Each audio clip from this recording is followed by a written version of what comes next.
Magandang araw sa lahat ng mga manunood. Welcome na naman po sa aming munting backyard para sa isa na namang exciting na episode.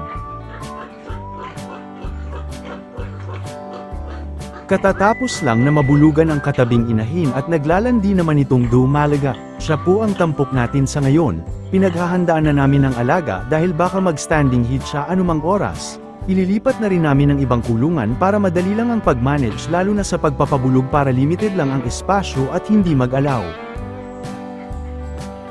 Kung mapapansin ay namula at may discharge sa kanyang ari, handa na po siyang magbuntis dahil nasa 8 gulang na at nakaranas na ng mahigit 3 paglalandi. Susubukan ng back pressure test pero hindi pa siya standing heat dahil magalaw at parang alanganin pa. Kapag ganito ay huwag na munang pilitin ipabulog o artificial inseminate baka hindi mabuo ang mga semilya o di kaya ay kokonti lang ang mga anak.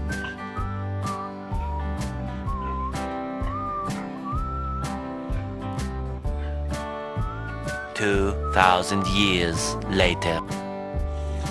Kinabukasan ay inilipat na namin ang kulungan at pinalabas muli ang teaser boar na si Django para landiin niya ang dumalaga. Bata pa kasi ang junior boar, nasa 4 na buwan pa kaya parte ng pagsasanay niya ang pagiging teaser boar muna.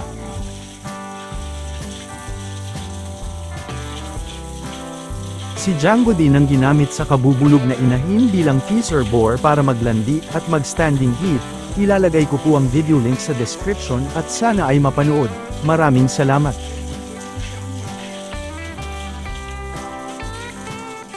Ito po ang kagandahan kapag may barako dahil mas lalong nagaganahan ang mga babaeng baboy na maglandi agad.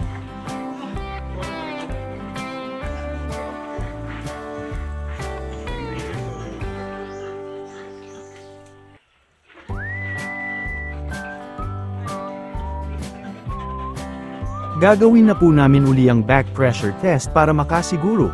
Gamit ang mga kamay ay diinan ang kanyang likod. Standing heat na po ang alaga. Mamayang hapon ay ipapatawag na ang boar for hire para bulugan. Sa hapon na po ang pagpapabulog para matamaan ang pinakapik ng paglalandi. Mas mahaba din ang oras ng kanyang pahinga. Dahil sa oras na ito ay malapit na ang gabi kung saan ay mas relax na ang katawan habang nagtatagpo ang mga semilya sa loob.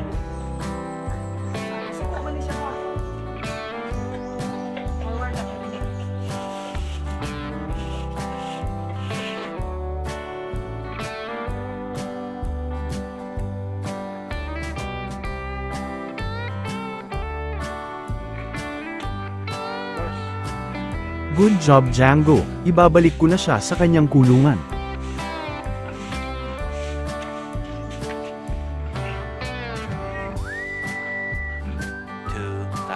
Years later. Nandito na ang barako para magbulog, iba naman ito kaysa sa kahapon. Ipagpaumanhin lang po na hindi ko na po maipakita ang actual mating dahil sa may restrictions. Maraming salamat sa pag-intindi.